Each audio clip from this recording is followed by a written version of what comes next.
Orang yang punya akal itu adalah orang yang bisa menikmati sesuatu yang baik. Misalnya gini, contoh gampang gini. Kamu punya anak pertama atau punya anak yang masih kecil. Itu gendong tuh senangnya bukan main. Melihat anak sehat tuh senangnya bukan main. Mungkin saat itu banyak orang yang sedang maksiat dengan perempuan nakal atau dengan teman-teman nakalnya, yang nganggap seperti itu tidak nikmat. Tapi andekan ini ditimbang ya ditimbang. Yang maksiat betulan, misalnya paling ukuran bahagianya itu 70%. Tapi yang ini, yang nimang anak baru lahir atau masih kecil, corong Jawa ngeloni anak, bisa saja bahagianya itu sampai 100%. Artinya selama ini kesalahan kita adalah nganggap maksiat itu pasti menyenangkan dan taat itu tidak menyenangkan. Makanya saya berkali-kali fatwa, untuk melawan kenikmatan maksiat, orang harus terbiasa menikmati taat, menikmati kebaikan. Kalau kamu nyari nafkah itu sudah ibadah, menyaksikan macam-macamnya orang itu juga ibadah, bahkan menambah khazanah ilmu. Gara-gara jalan-jalan sering ngerti orang yang buntung. Alhamdulillah meskipun saya hanya Grab, masih punya kaki, ketemu orang buta ya gitu. Alhamdulillah saya terselamatkan dari seperti itu. Sehingga melihat orang maksiat juga gitu. Saya meskipun gini terselamatkan dari tempat maksiat, sehingga hidup itu tidak nelongso gitu. Ada nilai lebih yang kita punyai. Jadi di antara kebaikan Islam adalah orang disuruh ingat sisi nikmat. Artinya apa? Kehidupan yang kita miliki sekarang adalah kenikmatan yang dirindukan mulai yang mati zaman Nabi Adam sampai kiamat. Apapun masalah hidup Anda ini punya kenikmatan yang nggak tertandingi, yaitu namanya hidup. Kalau orang membawa keris menjadi syirik karena percaya sama makhluk. Orang misalnya kejawen kalau nggak bawa keris nggak nyaman. Orang kota itu kalau nggak bawa ATM juga nggak nyaman. Itu tidak dihukumi syirik. Kamu pergi lupa bawa HP nyaman enggak? Enggak, kenapa tidak dihukumi syirik?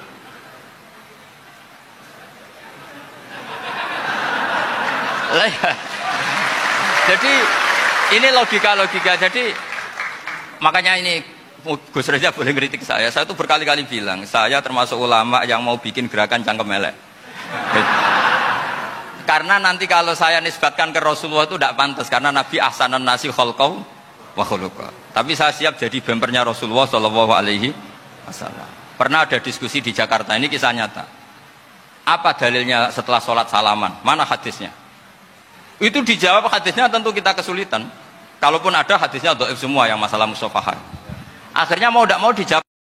Orang yang sibuk ingat Allah, baik dengan Quran maupun yang lain, pokoknya sibuk ingat Allah, sampai dia itu lupa meminta, itu akan saya kasih di atas permintaan orang-orang yang minta. Karena ingat Allah itu lebih mudah, kata Syekh Abdul Haddad, ingat Allah itu lebih mudah. Allah lahul asmaul husna, Allah arhamur rahimin, Allah ar-rahmanur rahim. Daripada sampean ingat nasib sampean, saya ya tahu sholat suwi, poso suwi, tapi maksiatnya juga suwi. Kamu jangan sering melihat orang lain yang mungkin secara lahir dapat nikmat yang lebih tinggi timbang Anda. Kalau kamu nggak bisa ngelola hati Anda bisa hasut, Anda bisa dengki. Paling tidak Anda bisa ada syukur. Mata kamu itu kamu batasin. Jangan melihat sesuatu yang potensi menjadikan Anda tidak syukur. Kalau mencintai Allah itu dengan mencintai manusia itu beda. Aturannya juga beda. Kata para ulama, kalau Allah itu suka kalau dimintai. Tapi kalau kamu mencintai seseorang, kamu sering minta, wah itu istaqabbalallahu minna. Jadi Allah itu suka apa? Allahu yaghdabu in tarakta su'alahu wa banu adam yaghdab. Jadi Allahu yaghdab in tarakta su'alahu. Allah justru tersinggung kalau orang yang mencintai dia kemudian tidak sering-sering minta.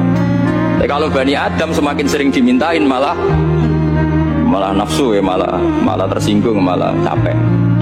Jadi sama-sama kalimatnya juga mencintai. Kalau mencintai Allah itu dengan mencintai manusia itu beda.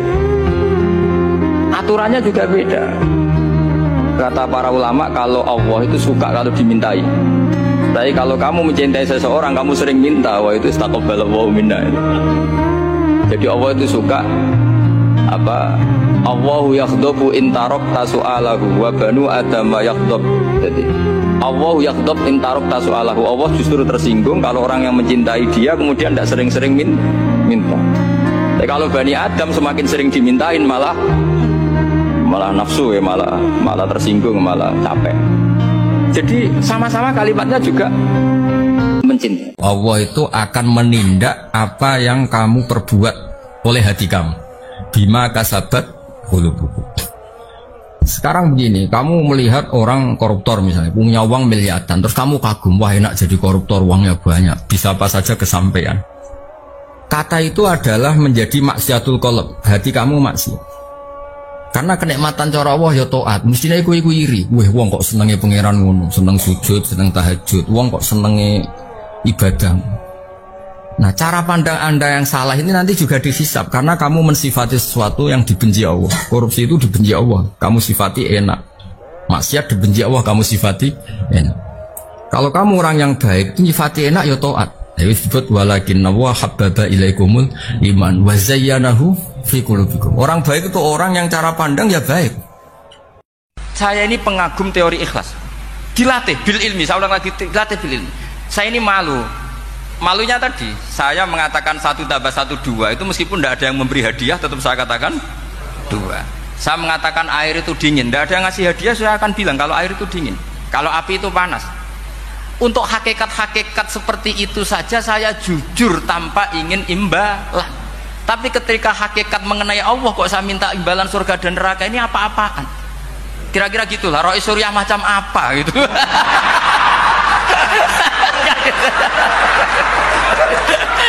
Ya saya kira demikian. Assalamualaikum warahmatullahi wabarakatuh. Waalaikumsalam warahmatullahi wabarakatuh.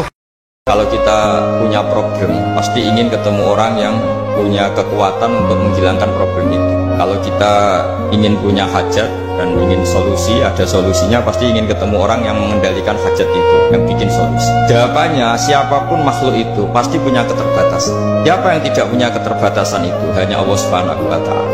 Hingga ketika Nabi banyak problem, ketika ada banyak masalah, karena Rasulullah idza hazabahu amrun badara ila sholat. Nabi itu kalau sedang punya banyak masalah, pasti cepat-cepat sholat.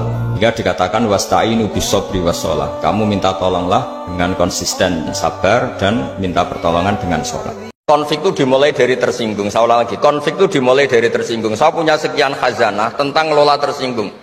Saya berkali-kali cerita itu. Suatu saat Imam Syafi'i didatangi orang, cium tangan, terus hormat. Setelah itu orangnya menghujat. Dilaporkan sama santrinya, itu orang yang tadi nyium engkau, di luar menghujat engkau, menghina engkau. Imam Syafi'i tertawa-tawa, baguslah saya wibawa, di depan saya agak berani. Enteng saja, dianggap enteng saja. Enggak kok, wah itu khianat, itu munafik, enggak. Alhamdulillah saya wibawa, buktinya di depan saya tidak berani. Diceritain lagi, orang separuh dari kampung ini gak suka jenengan Imam Syafi'i karena engkau terlalu ngedikan hak. Baguslah, kalau gak suka saya berarti gak ngutang saya. Yang masalah tuh yang suka-suka itu bisik-bisik minta-minta. Jadi dianggap enteng saja. Kalau Anda sudah bisa ngelola konflik seperti itu, ringan saja. Jadi satu orang punya rezeki itu harusnya bisa nanggung 1 orang, 2 orang bisa nanggung 4 orang. Artinya kan kita biasa kan misalnya konco akrab sing sitok orang ditanggung temannya, satu keluarga yang kerja 2, satu rumah makan semua. Karena normalnya memang rezekinya orang 1 itu bisa menghidupi orang 2, orang 3, orang 4. Yang kacau menurut agama adalah apa? Jatah yang 4 dintek nang sitok itu mulai merusak kan langsung. Nah sekarang banyak orang rakus gitu. Wong sak nampan kok dintek wong loro. Iku mulai rusak iku. Paham yo? Wetenge lho dididik, paham. Islam kum kotes pura pangeran. Nah bayangkan kalau itu pejabat, apa kerakusan terhadap aset negara harusnya menyebar terus dikuasai 1-2 orang, kayak apa kacaunya apa dunia ini. Di cara ilmu tasawuf itu kemapanan itu harus ada yang ngritik. Tapi orang niat gedeng, tapi ben urip uga nyaman mbek makhluk, engko nek ora nyaman mbek makhluk balik ning Allah Subhanahu wa Ta'ala. Makanya kalau ning hikam apa patah, kamu akan sakit karena gesekan sosial. Kenapa kamu dibikin sakit? Supaya tidak nyaman dengan makhluk, kemudian balik ning Allah Subhanahu wa Ta'ala. Setelah balik itu terus kita hanya nyari ridhanya Allah Ta'ala. Mergo ridhon nas ghayatun la tudrak. Kepengen disenengi angger wong, itu satu cita-cita yang enggak akan kesampil. Dari dulu tuh Islam menyarankan supaya hidup itu sederhana. Warung donya kuwaco anggur wong ora sederhana. Warung ono kekacauan ini lagi menyarankan hidup sederhana. Jadi cara santri, cara kene kan just biasa urip apa. Jangan keluar kalau enggak penting. Dari awal Islam ngajarno min husni islamil mar'i tarkuhu malayan. Kok malah lagi rasa iki piye udah terlambat ilmune. Kita ini tahu mulai dulu pun. Pemene bagi sirati dua apa metu opo. Sirati opo santeng ae no. Niku ora usah dilarang wis ra kelar apa metu. Paham ya, tapi mulai dulu kan kalau kita diumumkan jangan keluar kalau tidak penting. Dari itu dulu ajaran kita kan sebaik-baiknya Islam meninggalkan yang tidak penting. Serasa diwarai yang suhune mulai cilik suhune. Jika kalian sakit karena berjuang, mereka juga sakit karena kedzaliman. Mereka saja berani. Orang ngedarkan narkoba itu resikonya besar enggak? Ditangkap polisi, kadang saingan antar badan narkoba. Orang jadi maling resikonya besar enggak? Kecekel digebuki, jadi copet, resikonya besar. Jadi ketika kebaikan itu ada masalah, keburukan juga ada masalah. Dewe pangeran lakoni wae kebaikan itu. Mergo dibalik resiko kebaikan itu ada kebaikan yang kamu dapatkan yang tidak didapatkan para orang nopo